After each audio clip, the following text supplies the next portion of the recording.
First, connect the USB drive to your phone. Some USB drives can plug directly into your phone, especially if your phone uses USB-C and the drive is also USB-C.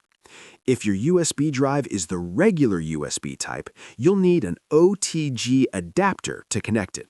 You may need to turn on OTG connection from your Android settings. Once the USB drive is connected, open the Files app on your Android phone. It might be called Files, My Files, or File Manager, depending on your device. On the main screen, you should see the USB drive listed under Storage. Now go to Images or your DCIM/camera folder where your photos are saved. Press and hold on one photo to start selecting. After that, you can select more photos or tap Select All if you want to transfer everything. At the bottom, choose whether you want to move or copy.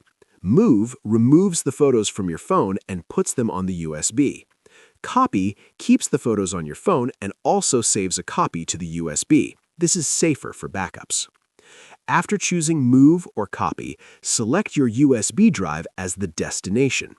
If you want, create a new folder on the USB to keep things organized, name it, open it, and then tap Move Here or Copy Here.